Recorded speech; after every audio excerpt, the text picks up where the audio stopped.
I think the main way that maybe if it could provide any benefit today, it would either be what I said in the beginning, like of a kind of an expanded sense of what it can mean to be human, like not to think that a human is somebody with two legs and two arms and two eyes and who looks a certain way, like, but like just have that.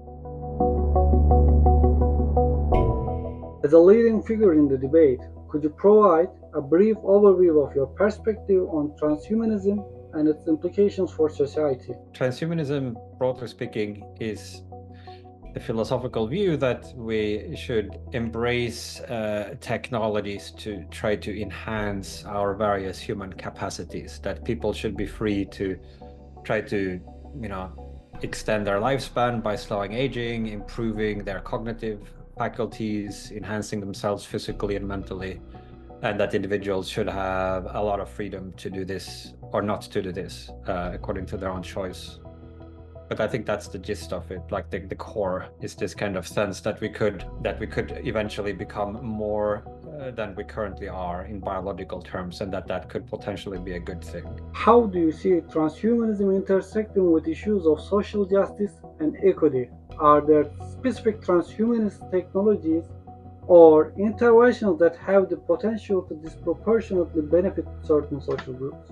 This is a complex issue, and I think one area where transhumanists have been kind of front runners is in their extended sense of tolerance for different ways of being for people who are unusual in terms of their physical or mental characteristic. That is like kind of helpful from a social justice point of view for people who have some unusual physical or mental properties. I think the other big aspect to this question, though, is in terms of access to enhancement technologies. Right now, we don't really have much, just technologically speaking, of biological enhancement technologies. Like most of the technologies that enhance human capabilities today are outside the body. So you could have like a better smartphone or better tools, and that makes you able to accomplish more. And that, of course, is very unequally distributed. So far, we don't yet have much you could do to your own body to sort of give yourself extra 20 years of lifetime or extra 20 IQ points or anything like that. But if those tools became available, then it might matter quite a lot whether you would be able to access them or not. And partly, I think that would just map onto the economic inequalities that we have in the world today, that you might consider some healthcare systems in those scenarios having a reason to make these generally available to people, if that was kind of what you needed to become a fully functioning citizen. Just as today the state tends to subsidize education because we think being literate and numerate is really important for being able to play a full part in society. So the state should give every child these tools. Similarly, if there were like some pill that made you like improved your memory or something, like maybe that should also be made available for free to everybody.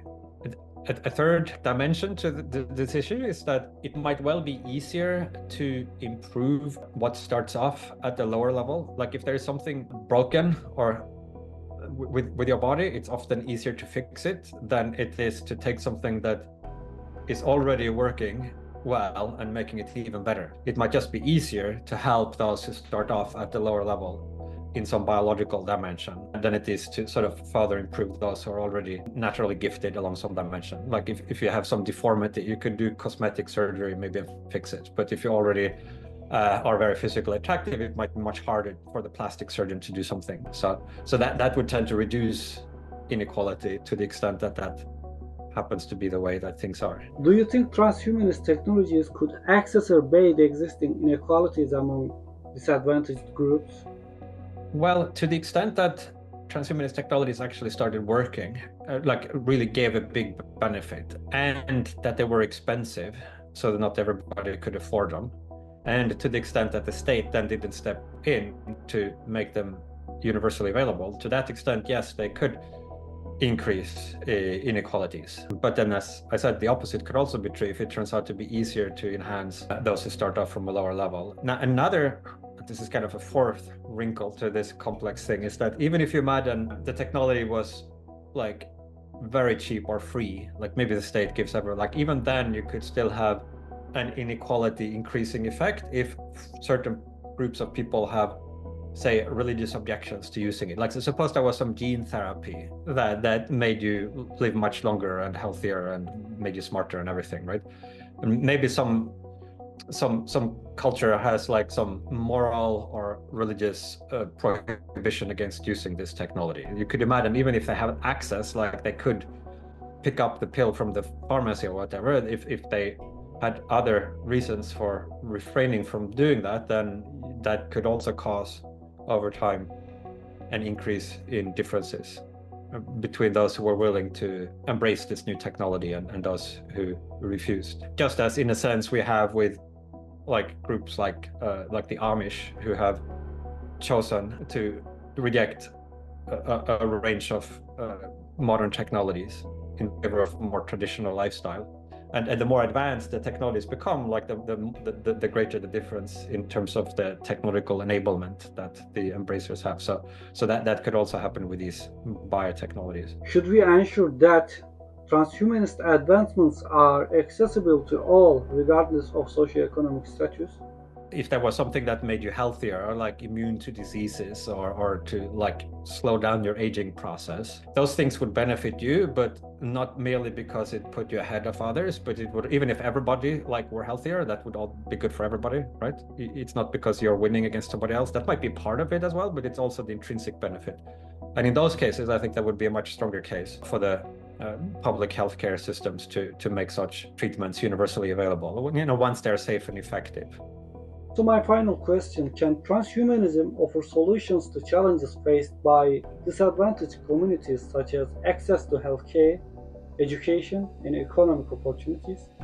Well, I don't think it does today. I mean, partly because the technologies in most cases don't exist. And so what is more immediately needed, I think, is social accommodation to allow, people with various disabilities to participate as much as possible and not to suffer sort of social barriers to inclusion. I think in parallel with that, one can also work on developing, medical advances that, would give more options to restore eyesight to those who have lost it or to do other things. I think the main way that maybe if it could provide any benefit today, it would either be what I said in the beginning, like of a kind of an expanded sense of what it can mean to be human, like not to think that a human is somebody with 2 legs and 2 arms and 2 eyes and who looks a certain way, but like just have that could be a much wider range of perfectly great ways of being in the world, and you shouldn't feel you need to fit it,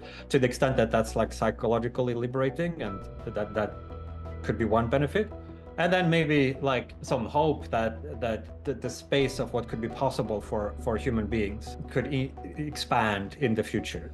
That what's possible right now is not the limit of what will ultimately be possible. And so that over the coming years and decades, we might eventually like grow to be something much bigger than we are today. I think that can be a hopeful message as well, that kind of gives a sense of opportunity and possibility.